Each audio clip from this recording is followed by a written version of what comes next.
33.500 litros de diésel. Eso encontraron las autoridades en plena alcaldía de Azcapotzalco, en la Ciudad de México, escondidos dentro de 2 contenedores industriales que nadie que pasara por esa calle hubiera podido imaginar que existían. 2 contenedores, una manguera, un tractocamión y 4 hombres que en el momento exacto de la intervención estaban llenando un bidón con ese combustible robado, como si fuera la cosa más normal del mundo, como si nadie fuera a llegar nunca a interrumpir lo que llevaban haciendo quién sabe cuánto tiempo. Se equivocaron.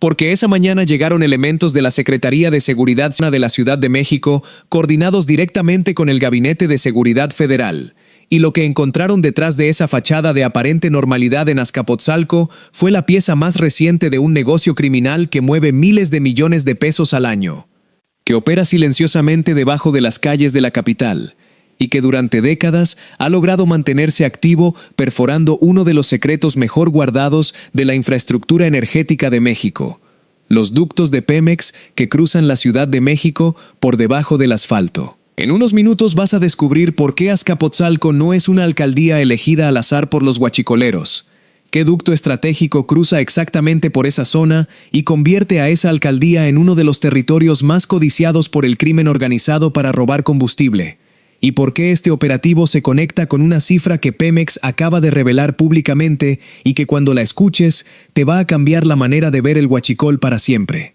No te vayas, porque lo que viene a continuación es mucho más grande de lo que parece a simple vista. Todo ocurrió el 1 de julio de 2026. Elementos de la Secretaría de Seguridad Ciudadana de la Ciudad de México ejecutaron un operativo en calles de la alcaldía Azcapotzalco en coordinación directa con el Gabinete de Seguridad Federal. Lo que los agentes encontraron en el lugar fue una operación en pleno funcionamiento, un tractocamión conectado mediante una manguera directamente a 2 contenedores industriales de 33.500 litros de capacidad cada uno. Junto a esos contenedores, 6 bidones de plástico transparente con capacidad de 50 litros cada uno y un recipiente adicional de 30 litros con un líquido translúcido que los análisis identificaron de inmediato como diésel automotriz. Y en medio de toda esa operación, 4 hombres que en ese momento preciso estaban usando ese sistema de mangueras para llenar uno de los bidones, completamente activos, completamente en servicio, sin sospechar que el operativo ya los había rodeado. Y eso no es lo más impactante de esta historia. En unos minutos vas a descubrir quiénes son exactamente estos 4 hombres, cuál es la figura legal bajo la que un juez federal ya los vinculó a proceso y por qué la medida cautelar que les impusieron revela que para el sistema penal mexicano este tipo de delitos se trata con la misma seriedad que el narcotráfico. Si todavía no te has suscrito a este canal, este es el momento perfecto para hacerlo. Aquí encontrarás la cobertura más completa y contextualizada de cada golpe contra el crimen organizado y el huachicol en México, con los datos verificados y el trasfondo que ningún otro canal te explica con este nivel de detalle. Los 4 detenidos fueron identificados como José Lenin Sánchez Santos, Gerardo José Fuentes Santana, Gregorio Posada Santiago y Luis Hernández Roldán. De inmediato fueron puestos a disposición del Ministerio Público de la Fiscalía Federal en la Ciudad de México, adscrito a la Fiscalía Especializada de Control Regional, la llamada FECOR, una unidad especializada de la Fiscalía General de la República creada específicamente para llevar los casos de mayor complejidad e impacto federal. La FECOR recabó los datos de prueba suficientes para sostener la acusación ante el juez de control, y en la audiencia inicial formuló la imputación correspondiente solicitando el auto de vinculación a proceso. El juez concedió la solicitud sin mayores objeciones. Los 4 hombres quedaron formalmente vinculados a proceso bajo el cargo de posesión ilícita de petrolífero, uno de los delitos contemplados en la Ley Federal para prevenir y sancionar los delitos cometidos en materia de hidrocarburos. La misma ley que desde su creación convirtió el huachicol en un delito federal de pleno derecho. Pero todavía no te he contado la parte más relevante de lo que pasó en esa audiencia. El juez no solo vinculó a proceso a los 4 imputados, también les impuso la medida cautelar de prisión preventiva oficiosa, lo que significa que permanecerán en reclusión durante todo el desarrollo del proceso penal, sin posibilidad de quedar en libertad mientras se investigan los hechos.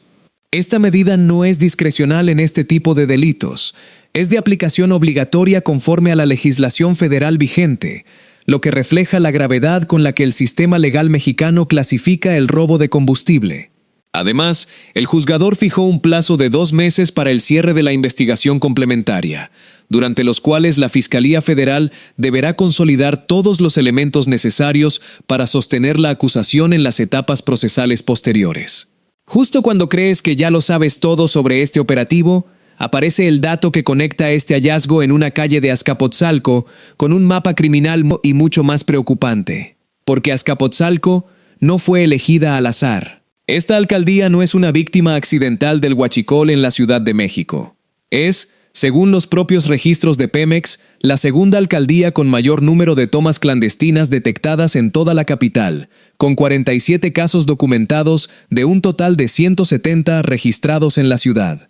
Solo Tlalpan, con 77 casos, supera ese número. Y la razón por la que Azcapotzalco concentra ese volumen de actividad huachicolera tiene un nombre muy concreto: el ducto Tuxpan-Azcapotzalco.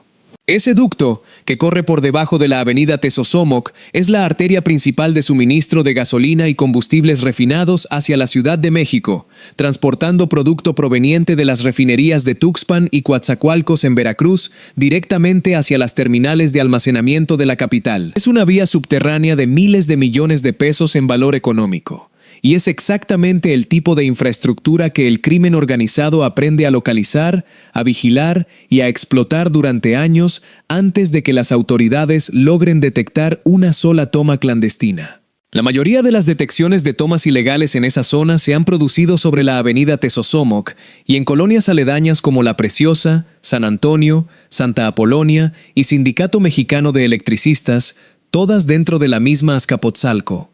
Pero eso no es todo. En enero de 2026, apenas unos meses antes de este operativo, las autoridades detectaron una toma clandestina activa sobre la colonia San Antonio de Azcapotzalco, con un derrame de 1.350 litros registrado en el sitio. Esa toma fue identificada gracias a las propias herramientas de monitoreo de Pemex, que detectó una baja de presión anormal en la tubería del ducto Tuxpan-Azcapotzalco, una señal inequívoca de que alguien estaba ordeñando el ducto desde abajo. El patrón se repite operativo tras operativo, año tras año, en la misma zona, en la misma alcaldía, sobre el mismo ducto. Todavía no te he contado la parte que convierte todo esto en algo sistémico, y no solo en un problema local de Azcapotzalco. Porque lo que ocurrió el 1 de julio de 2026 en esa alcaldía de la Ciudad de México es un fragmento de una fotografía nacional que Pemex acaba de revelar con una franqueza sin precedentes ante inversionistas en Estados Unidos. En su informe anual presentado ante la Comisión de Bolsa y Valores de ese país, la empresa reconoció que entre 2024 y 2025 detectó un total de 22.365 tomas ilegales en oleoductos que transportan petrolíferos en todo el país. 22.365. Eso equivale a un promedio de 30.6 perforaciones ilegales al día durante 2 años consecutivos. Un ritmo que refleja con claridad que el combate al huachicol convencional, el de los ductos perforados, sigue muy lejos de resolverse pese al despliegue de fuerzas de seguridad sobre la infraestructura energética del país. Y el costo de esa sangría es devastador. El robo de petróleo crudo alcanzó en 2025 alrededor de 53.200 barriles diarios, lo que representó para Pemex un impacto económico cercano a $1.200 millones en un solo año. En un momento donde la empresa ya enfrenta presiones financieras, vencimientos de deuda y menores niveles de producción. El propio Pemex en ese mismo informe reconoció algo que durante años evitó decir en público: que las actividades de robo y contrabando de combustibles no pueden ser realizadas sin la participación de funcionarios corruptos dentro de la propia estructura institucional. Una admisión que cambia completamente la perspectiva sobre la dimensión real del problema. Lo que ocurrió en Azcapotzalco el 1 de julio se inserta en un contexto todavía más amplio cuando se analiza junto con el operativo de abril de 2026, en el que el Gabinete de Seguridad desarticuló una red de huachicol que robaba gas LP directamente de ductos de Pemex en 7 municipios del Estado de México e Hidalgo, con una capacidad de extracción de hasta 1.500.000 litros de hidrocarburo por semana. En ese operativo simultáneo ejecutado en 20 inmuebles se detuvo a 14 personas, incluyendo empresarios y operadores financieros, y se aseguraron 10 estaciones de servicio que vendían el gas robado directamente al público, 61 cisternas, 20 tanques de almacenamiento, 55 autotanques y 11 tractocamiones, además de armas, droga, vehículos y dinero en efectivo. 1.500.000 litros por semana, solo de una red, en apenas 2 estados. La escala de lo que se está combatiendo es difícil de dimensionar con un solo operativo. Y esa es precisamente la trampa en la que cae el análisis superficial de un caso como el de Azcapotzalco. 33.500 litros de diésel, 4 detenidos, 2 contenedores. Parece un decomiso menor. Pero cada uno de esos operativos, cada una de esas detenciones, representa un punto en un mapa criminal que cuando se ve completo, revela una red de distribución que se extiende por toda la ciudad, que conecta tomas clandestinas en ductos subterráneos con patios de acopio como el que se encontró en Azcapotzalco, y que desde ahí distribuye el combustible robado a transportistas, a pequeñas industrias y a gasolineras que lo comercializan mezclado con producto legítimo para hacerlo indetectable. El combustible en el que se enfocan los huachicoleros de la Ciudad de México no es solo gasolina. El diésel, el combustible encontrado en este operativo, tiene una demanda sostenida e inagotable en el sector del transporte pesado, en el sector de la construcción, en la industria y en cualquier maquinaria que requiera combustible de alta eficiencia energética. Su precio en el mercado ilegal, aunque menor al de las gasolineras, genera un margen de ganancia enorme para quienes controlan la cadena desde la perforación del ducto hasta la reventa final. Por eso los contenedores de 33.500 litros que se encontraron en Azcapotzalco no son solo bidones de combustible, son el eslabón de distribución de un negocio que mueve miles de millones de pesos al año en la Ciudad de México. Lo que viene a continuación es la pregunta que todo este panorama deja sin respuesta fácil. ¿Cuántas operaciones similares siguen activas hoy mismo en otras calles de Azcapotzalco, de Tlalpan, de Gustavo A. Madero o de Venustiano Carranza? Las 6 alcaldías donde Pemex ha concentrado históricamente la mayoría de sus reportes de tomas clandestinas. La respuesta honesta es que probablemente muchas, porque la lógica criminal del huachicol en la Ciudad de México no opera con un solo punto de acopio ni con una sola célula. Opera con múltiples puntos distribuidos en distintas colonias, con rotación de ubicaciones cada vez que una de ellas cae en manos de las autoridades, y con una estructura de distribución final que se mimetiza perfectamente con el comercio informal y con el transporte de carga que circula normalmente por las calles de la capital.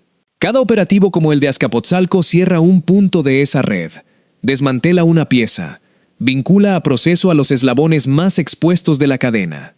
Pero la estrategia de largo plazo requiere exactamente lo que el Gabinete de Seguridad demostró en el operativo de abril: investigaciones de varios meses de profundidad, que no se limiten a detener a los que están llenando bidones en la calle, sino que remontando la cadena lleguen hasta los empresarios, los operadores financieros y los funcionarios corruptos que sostienen todo el andamiaje desde arriba. Eso es lo que la Fiscalía Especializada de Control Regional, la FECOR, tiene ahora 2 meses para construir con los 4 imputados de Azcapotzalco.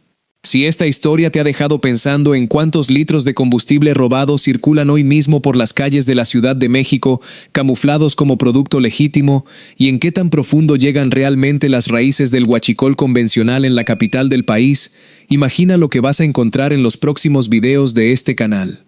Aquí cubrimos cada operativo, cada decomiso y cada detención contra el crimen organizado y el huachicol en México, con los datos verificados y el contexto que necesitas para entender la verdadera dimensión de una guerra que no se libra solo en la sierra, sino también debajo del asfalto de tu propia ciudad. Si todavía no te has suscrito, este es el momento perfecto para hacerlo.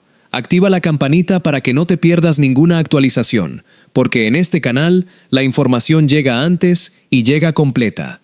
Nos vemos en el próximo video.